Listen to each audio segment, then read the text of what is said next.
You know you should wake up early. You know you should stop scrolling. You know you should eat better, work harder, save money, call that person back. You know everything, and yet you don't do it. Not today, not yesterday, not last month. You made the plan, you felt the fire, you told yourself that this time was different, and then nothing. This isn't laziness. This isn't weakness. And it's definitely not a motivation problem. What's actually happening inside your brain is something so dark, so deeply wired, that most psychologists won't even say it out loud. Stay with me, because after this video, you will never see yourself the same way again. For your entire life, you've been told, just try harder, work on your discipline, fix your mindset, wake up at 5 a.m., want it more, hustle more, be more. And you believed it. So you tried harder again and again and again, and it still didn't work. Here's why. Because that advice was never built on how your brain actually works. It was built on shame, on the idea that if you're not doing what you know you should, something must be wrong with you. But here's what neuroscience actually found. Knowing and doing are stored in completely different parts of your brain. Your prefrontal cortex, the thinking brain, knows everything. The gym, the deadline, the business plan, the right choice. It has the full picture all the time, but your limbic system, the feeling brain, controls what you actually do, every action, every habit, every behavior. And here's the terrifying part. The feeling brain is 10 times more powerful than the thinking brain. So every morning when you tell yourself today is different, you're bringing a knife to a gunfight. Every single time, you're not failing because you're weak. You're failing because nobody, not your school, not your parents, not anyone who ever advised you, taught you how your own brain actually works. Now here's where it gets deeply psychological. There's a concept called ego depletion discovered by psychologist Roy Baumeister. Every single decision you make, even tiny meaningless ones, drains a mental fuel inside you. What to wear, what to eat, whether to reply to that text or leave it on scene, whether to take the stairs or the elevator, whether to say yes or no to something small. Every single choice costs something. Most people don't realize they're spending their most powerful mental energy on things that don't matter before the day has even properly started. By the time night comes,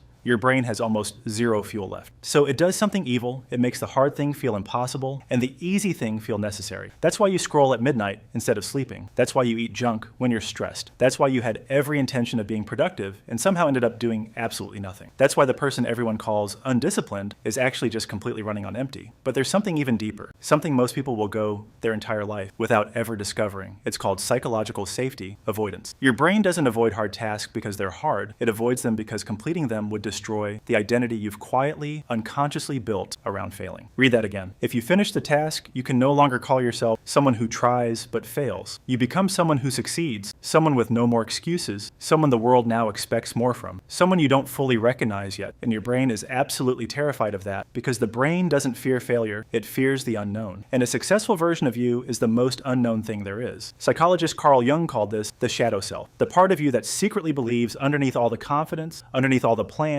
underneath every motivational quote you've ever saved that you don't deserve success. It wasn't born with you, it was built, brick by brick, year by year, every time someone said, you're not good enough. Every failure that went uncomforted, every dream that got laughed at in a room full of people who were supposed to support you, every moment you tried, it didn't work out. And nobody helped you understand why your brain didn't just feel that pain. It made a decision, we are not doing that again. And it built a wall, high, invisible, permanent. And now every single time you get close to the thing you actually want, your shadow self pulls you back, quietly, invisibly, without a single word out loud. It doesn't scream at you, it doesn't argue with you, it doesn't even show its face, it just whispers, check your phone, start tomorrow, you're tired today. You've tried before and it didn't work. Who are you to think you can pull this off? Maybe you're just not built for this, and you listen every single time. Not because you're stupid, not because you don't want it badly enough, because that voice has been speaking to you longer than any goal you've ever set. This is not motivational fluff. This is documented psychological science. Studies show that over 70% of people self-sabotage right at the edge of a breakthrough, not because they can't do it, but because success feels more dangerous than failure. Failure is familiar. Failure is a story your brain already knows how to survive. Success? That's unknown. And your brain hates the unknown more than it hates pain, more than it hates being stuck, more than it hates watching someone else live the life you want. It will choose familiar suffering over unfamiliar freedom, every time, until you teach it otherwise. So how do you break it? Not with motivation, not with discipline, not with another morning routine you'll abandon in 5 days, not with a vision board, not with a journal full of goals you wrote at midnight and forgot by noon. You break it by making the action smaller than your brain's resistance. Don't write the whole script. Write one sentence. Don't go to the gym. Just put on your shoes. Don't fix your life. Just do the next 2 minutes. Don't launch the business. Just open the document. Because here's what neuroscience confirms. Action creates motivation, not the other way around. You've been waiting to feel ready, waiting for the right moment, waiting for the fear to go away, waiting until everything is perfectly aligned. But here's the brutal truth, that feeling of readiness, it doesn't come before the action. It comes after every single time. And readiness you keep waiting for, it's a lie. A comfortable lie your shadow self invented to keep you exactly where you are. are. Safe, small, stuck, and out of danger. The way out isn't one big dramatic decision. It's one tiny, almost embarrassingly small action repeated before your brain has time to argue. That's how the identity shifts. That's how the wall comes down. Not with a sledgehammer. With one quiet brick removed at a time, you already know what to do. You've always known. The problem was never knowledge. The problem was never motivation. The problem was never discipline. The problem was a scared, outdated version of you making decisions for the person you're trying to become. Every day you wait, that version gets louder. Every small action you take, it gets quieter. The only question is, which one are you going to feed today? The next move is yours.